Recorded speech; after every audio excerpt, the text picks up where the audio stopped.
Hey everyone, how's it going? And today I'll be talking about my top 5 favorite Doctor Who episodes of the new series.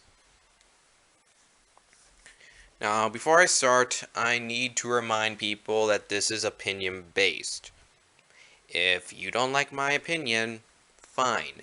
Just no commenting saying I'm an idiot or that I'm not a real fan like you have the actual authority.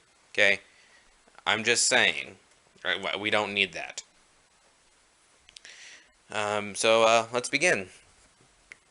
Now, number 5 is Amy's Choice from Series 5. Now, the episode starts off with, Amy and Rory, um, supposedly, a few years from now. Amy's now pregnant, and Rory is just really happy. The doctor shows up, and it seems that they're going to have, a simple chat, but they start to hear, a sound, you know, a bunch of tweeting, and they pass out and they wake up on the TARDIS. They start to think that there's something that something is doing this to them, and they're right. Turns out it is a being known as the Dream Lord. Now, the Dream Lord, played by Toby Jones, who a lot of people remember from Harry Potter, and also is going to be in the next Captain America film, and was also in Hunger Games. Pretty much, he's a great actor. He plays the Dream Lord, and the Dream Lord has decided to put them through a test. Um, in both worlds, the TARDIS and you know the land that time forgot, which what the Dream Lord is calling it. Uh, they're both going to have to try to figure out which world is real or not. And while in this world, they're going to be facing, a deadly danger. If they're on the TARDIS, they could freeze to death because they're heading closer to a icy sun. And yes, you heard that right, a sun that freezes people. Or this alien race which can, pretty much disintegrate you by just, spewing this toxin at you.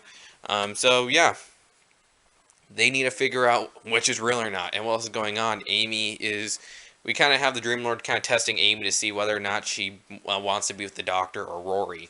Um, this was a great episode. We get great character development from everybody.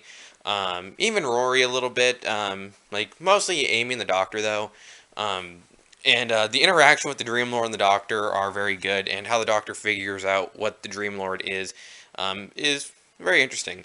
I'd like to see, the Dream Lord again, or at least, Toby Jones at some point, because he's a great actor, and, he's an awesome villain.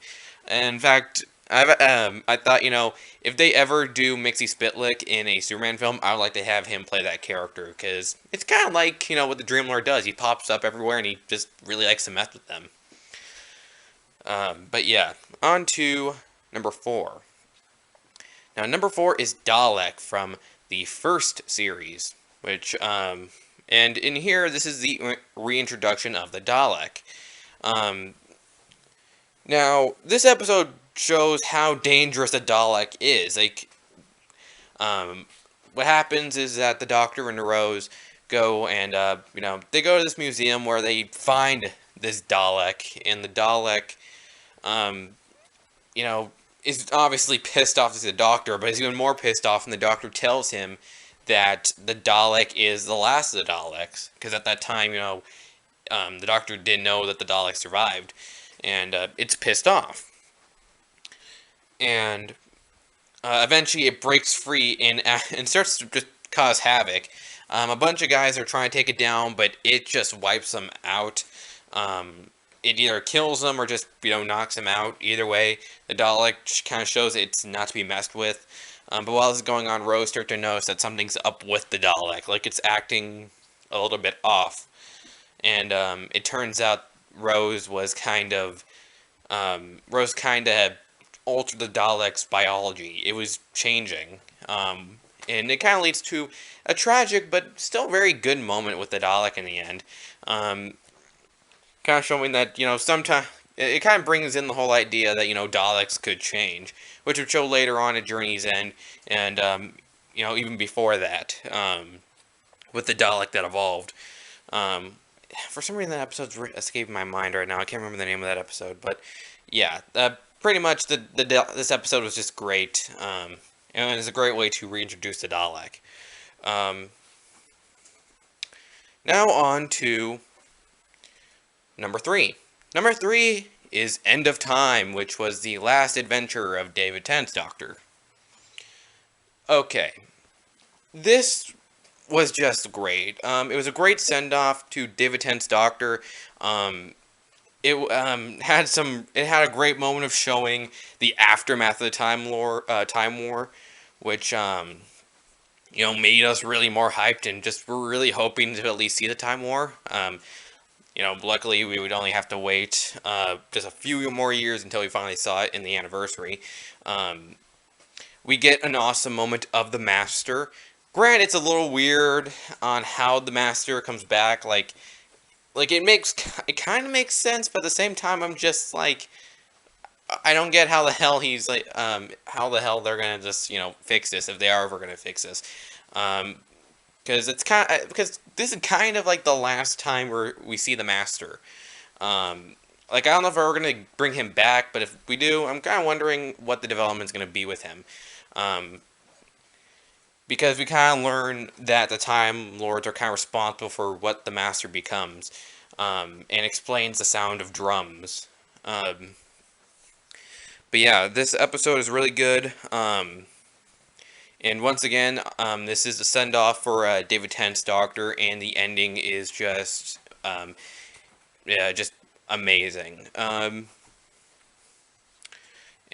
I can't say anything more about this. Now on for number 2. Now number 2 is actually a two-parter, much like End of Time. And that is The Time of Angels from Series 5. Now, The Time of Angels, obviously, is the second appearance of River, and the Doctor and River are, are talking, and, it turns out that River, is dealing with a Weeping Angel. This is the second appearance of the Weeping Angels, and, how the angels, work in here, they kind of just explore a little bit more on how they work, and also show how brutal these guys can really be. We also see, Matt Smith at, his best in here, kind of showing why you do not mess with the Doctor, especially when he's talking to like an angel, which is talking through a person it's just killed, which leads to that moment of, the Doctor saying that you should never put me in a trap.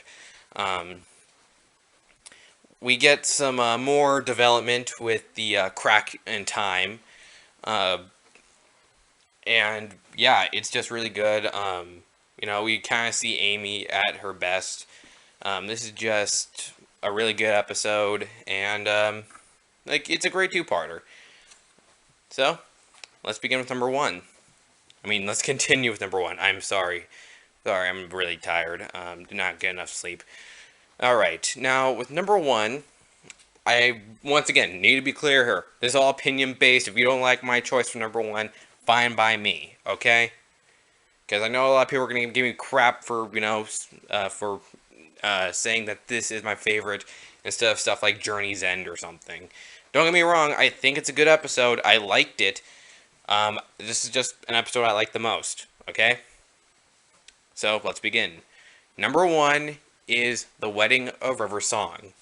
This is the finale of Season 6, and I love this episode. Now, pretty much this concludes the Silence storyline, and it does it perfectly. We get a lot of weird and creative stuff in here, like the world where past, present, and future has been fused together. We get like this really great moment with, the 11th Doctor kind of just trying to figure out how he can get out of, getting killed by River. We see how determined River is, to save the Doctor.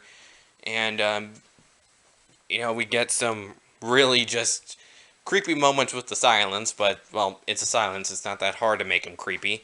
Um, we get stuff like Roman Emperor Winston Churchill. Um, I have nothing else to say except Roman Emperor Winston Churchill. That just says alone how odd that is. Um, but yeah, um, it's just great. An awesome finale. And yeah, I really like this episode. Now, once again, if you don't like my opinion, fine. Just don't complain about it. So, yeah, that's my top 5. Next time, I'm going to talk about the first.